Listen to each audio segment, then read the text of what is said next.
Alright, this is our video presentation for our fluids project. We are the team Laminar Lagoon, and I'm Jed Allen. I'm Aaron Ramirez. And I'm Jake Rowe. Alright, so these are our design restraints for our project. Number one, we have to use the design pump that is given to us. We can't use anything else to recirculate the fluid.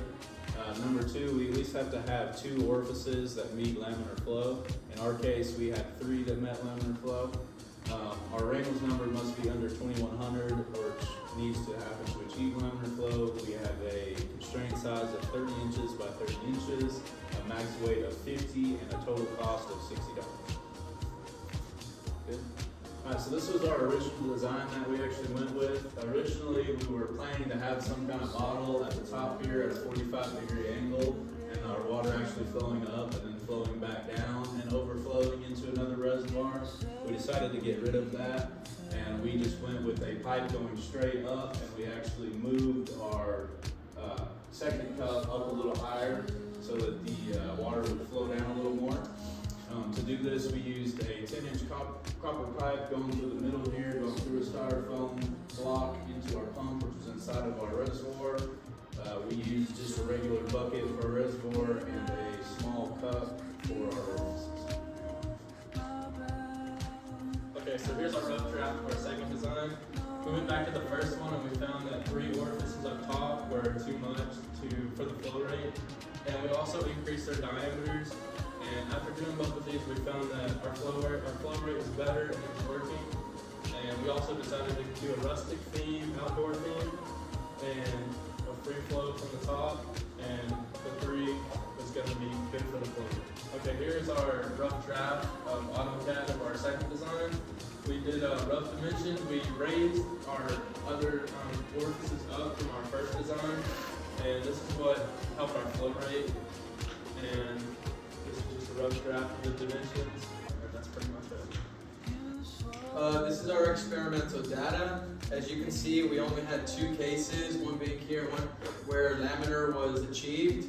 The key to this was a high elevation with a low velocity due to the friction losses from the pump within the system.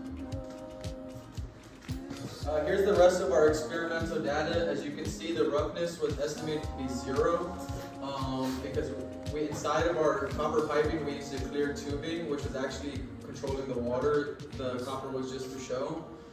And then, as you can see, we got the friction factor here from the Moody's diagram by using the roughness of the system. We can also see that the friction was proportional to the flow rate of the system. The greater the flow rate, the more friction that we had. And then here's the rest of it's the major head losses, minor, total head, and our dynamic head for the system. From our flow charts here, you can see that the dynamic head and flow rate have a parabolic curve upwards, and counterintuitively, the total head is the opposite, going in a negative parabola down. This is our cost analysis. So most of the stuff we just had laying around the house, like the styrofoam block and the piece of board on the bottom, so we just kind of estimated what those things would cost. The 2 metal buckets we actually got from Dollar General, and so the costs weren't very high on them. The copper pipe we had to go to Lowe's to get, and so it was a little more expensive. And then we had to use some Flex Seal and some other sealant to make sure that our holes that the pipe went through were closed. Our total cost came out to $55.89, just a little bit under our constraint. So using the V theoretical from the free orifice jet lab, we were able to find that our velocity came out to 0.644 meters per second. From that, we were able to solve for the Reynolds using rho VD over the viscous forces, which our Reynolds number came out to be 2,046, which so happens to be under 2100s of laminar, meeting the criteria. The final dimension we used in our final product, the final working fountain, we just used the same wooden base. The bottom bucket was 4.5 inch diameter, 5 inches tall. The top was 3 inch diameter, 4 inches tall. Our tubing was the 9mm diameter clear tubing that was inside the copper. From the pump to the 90-degree turn, was 7.5 inches. From the 90-degree turn to the very top where the laminar flow came out the top, so it's 25 and 3/4 inches. And the two small orifices in the top can have an 1/8 of an inch diameter, and they were 2 inches from the bottom of the can. So this is how our final product came out. As you can see, we ended up with 2 orifices coming out of the cup into our little bucket. We actually put some rocks in our bucket to stop with the oversplash coming out of it. We went with this rustic theme, added some fishing lures, stuff like that. We got some tree branches from outside and just glued them all around it. That didn't really cost us anything. All of these leaves and stuff we got out of the kit. And we got grass, leaves, and all the fishing stuff, set all that up to kind of make it look like kind of the fishing area. After that, our conclusion is that all 3 of our orifices out of our fountain were in fact laminar, the top one and both of the ones coming out of the cup. One of the kind of special things about our project, I guess that kind of makes it different than other people's, is that we had to maintain a constant water level above our orifices in the cup. And so our Q in had to equal our Q out going into the cup.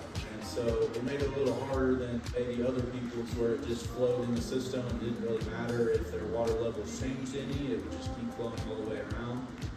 One of the big problems we ran into is actually the pump's reliability. It seemed to want to either increase a lot or decrease in the flow rate, and so it's kind of hard for us to get our pump to stay with a constant head.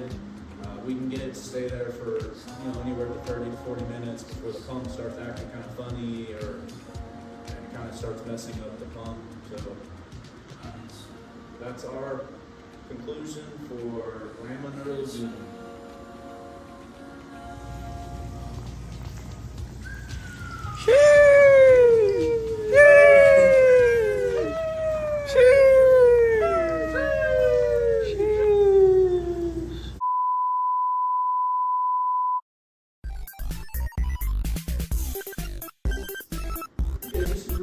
Like this.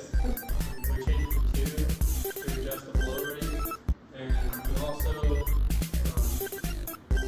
what was I gonna say about the other thing? What was the other thing? Eggs.